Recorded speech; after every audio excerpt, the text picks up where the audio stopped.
नमः संस्कृताय मित्रों, यदि आप भी बीए तृतीय वर्ष में हैं और हिंदी का जो है पेपर आप देखना चाहते हैं कि 2024 में इलाहाबाद यूनिवर्सिटी का कैसा पेपर जो है आया था, तो देखिए सबसे पहले मैं आपको बता दूं कि यह चैनल हिंदी और संस्कृत के लिए समर्पित है।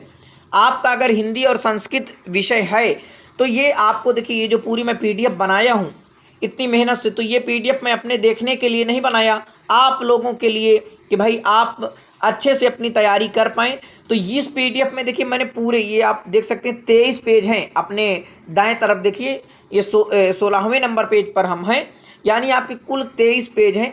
ये आपका हिंदी और संस्कृत के सब पेपर हैं। अब समझ लीजिए, यानी कि जो 2023 में वो 2024 में आपका जो पेपर हुए, आप जानते हैं कि बीए तृतीय वर्ष में 3 पेपर हुआ करते हैं, ठीक है।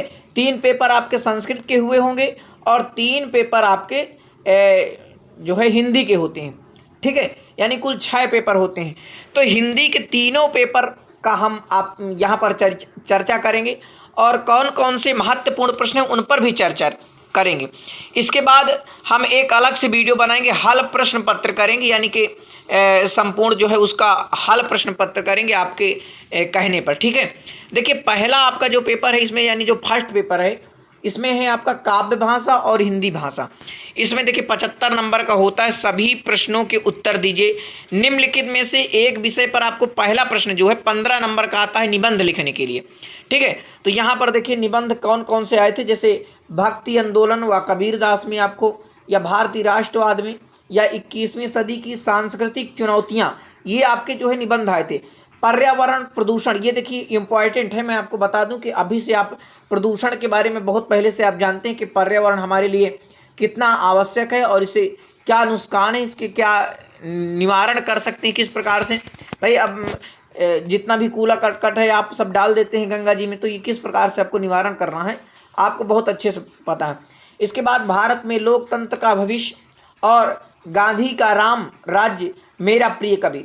तो आप ये मेरा प्रिय कवि जो है ये निबंध सब लोग तैयार करके रखा करिए, क्योंकि अगर आपका एक प्रिय कवि होगा तो बहुत अच्छे से आप लिख लेंगे, चाहे आपके जो भी कवि हों, चाहे आपके कबीर हों या गोस्वामी तुलसीदास जी हों, ठीक है, या जो भी कवि आपका प्रिय हो उसके बारे में आप लिख सकते हैं, ठीक है।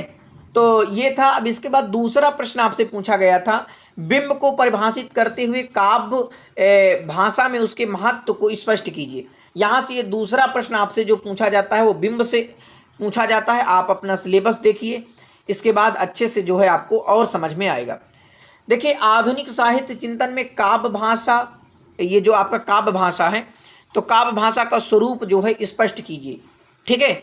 अब यहाँ पर तीसरा प्रश्न आपसे पूछा है कि पाली भाषा का, यानी जो पाली भाषा है, पाली प्राकृत अपभ्रंश, तो इसमें से आपका जो पाली भाषा का संक्षिप्त परिचय आपको देना है कि पाली भाषा किस प्रकार से पाली का नामकरण हुआ, और फिर पाली भाषा का परिचय दीजिए। पाली भाषा के व्याकरण की बातें बताते हुए उसकी ध्वनिगत विशेषताएं बताना है आपको, अथवा बताना है कि पुरानी हिंदी की विशेषताओं को स्पष्ट जो है कीजिए। अब देखिए यहाँ पर जो चौथा प्रश्न पूछा जाता है, तो देखिए चौथा प्रश्न देखेंगे, पश्चिमी हिंदी की बोलियों का नामोल्लेख करते हुए किसी एक बोली की विशेषताएं जो है लिखिए। यानी कोई भी आपको जो भी पश्चिमी हिंदी की जो बोलियां हैं उनमें से कोई एक आपको बोली चुन लेना है, उसकी सारी विशेषताएं लिख देना है, उसके बारे में आपको लिख देना है। या आप लिख सकते हैं राष्ट्रभाषा की संवैधानिक स्थिति पर प्रकाश डालिए। ये आपका चौथा प्रश्न है, ठीक है। उसी में से देखिए एक प्रश्न आएगा आपसे कि देवनागरी लिपि के गुण एवं दोषों, यानी क्या उसके जो है गुण हैं और क्या दोष हैं, उसकी आपको विवेचना करना है।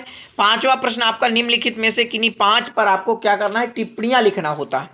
देखिए तो 5 आपको टिप्पणी लिखना होता है। ये देख सकते हैं आपका ये 30 नंबर का पूरा आ जाता है, यानी कि एक टिप्पणी 6 नंबर का 6 नंबर का आपका हो जाएगा, ठीक है। तो ये आपका देखिए प्रतीक विधान, साभिप्राय विचलन, हिंदी में तद्भव शब्द क्या है, इसके बारे में तद्भव कौन शब्द होते हैं और तत्सम कौन से होते हैं, इसके बारे में आपको लिखना है।